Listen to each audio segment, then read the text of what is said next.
August 1191. The Third Crusade is well underway. The Christian army, under the leadership of King Richard the Lionheart of England, has just reconquered Acre, the most important port city in Palestine. This is a devastating defeat for Saladin, signaling a major reverse in the fortunes of his war effort against the Crusaders.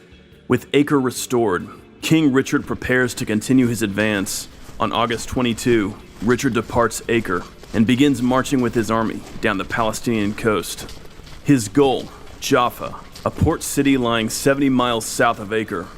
Saladin knows he cannot allow Richard to reach Jaffa. The Sultan assembles his army, which contains roughly 25,000 cavalry.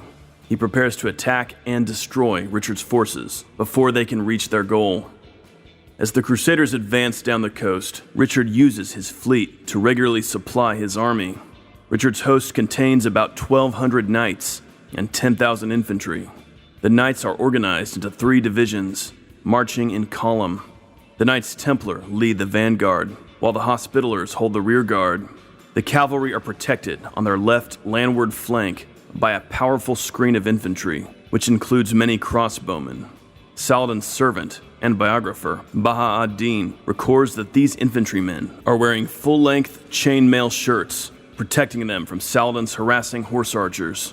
Richard rotates his entire infantry force so that half the men are allowed to rest at intervals on the seaward side of the cavalry. Richard's marching order is a model of high discipline. His army advances like an impenetrable fortress.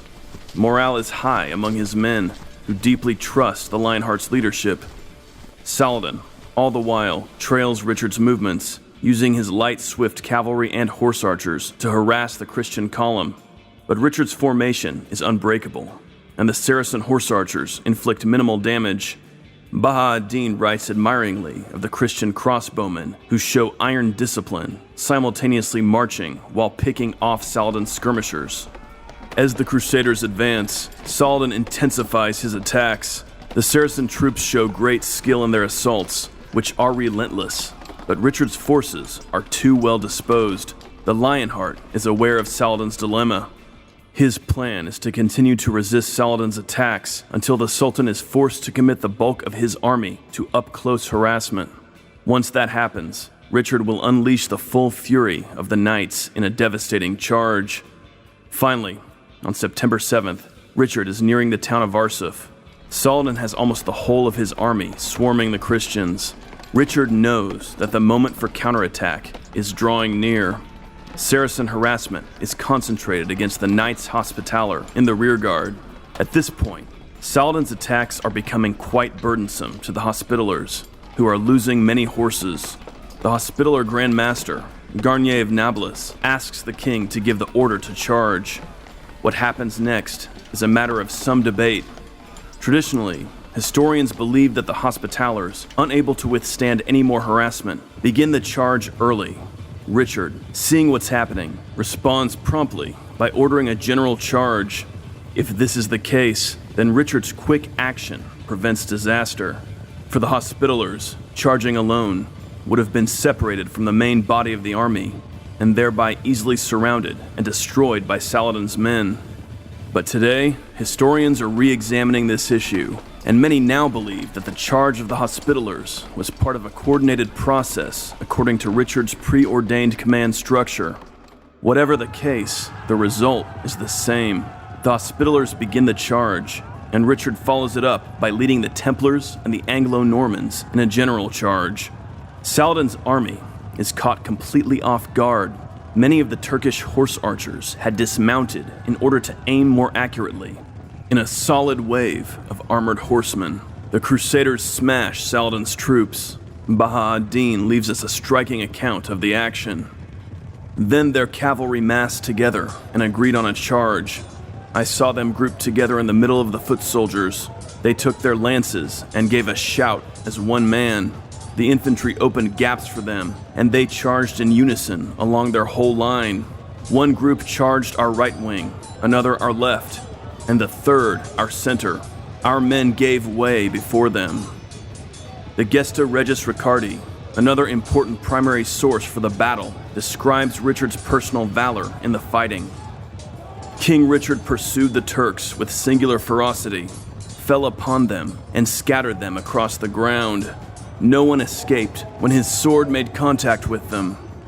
Wherever he went, his brandished sword cleared a wide path on all sides. Richard regroups his cavalry, delivering a second, then a third charge. Each time, more of Saladin's army is destroyed. The Christian infantry moves in behind their cavalry to kill off the enemy wounded or those Saracens scattering in desperate flight. By the time it's over, thousands of Saladin's warriors lay dead on the field. Richard and his men have won a decisive victory.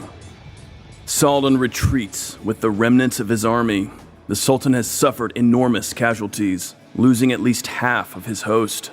Richard's casualties, on the other hand, have been very light. One of the few Christian knights to fall was James of Avana, a northern French nobleman much beloved by the whole of the army. The Crusaders advance unimpeded to Jaffa, which they occupy, restore, and garrison. Richard now dominates the Palestinian coastal plain. This is a humiliating reverse for Saladin, who only a few years ago had been on the verge of wiping out the Crusader states. Now, the Christians are regaining territory, and Richard has once again triumphed. Baha ad-Din describes Saladin's devastation at his defeat. I was attending him, offering consolation, which, however, he was unable to accept. He was protected from the sun by a kerchief, and we asked him to take some food. Something light was brought to him, from which he took only a little. The Battle of Arsuf was a major turning point in the Third Crusade. Saladin's army was roughly twice as large as Richard's, and yet the Crusaders achieved total victory. Richard's triumph reinforced the strength of his reconquest and shattered Saladin's reputation as the great destroyer of the Christians. The victory helped ensure Crusader domination of the coastal territory from Tyre to Jaffa and set the stage for the revival of the Christian states of Outremer.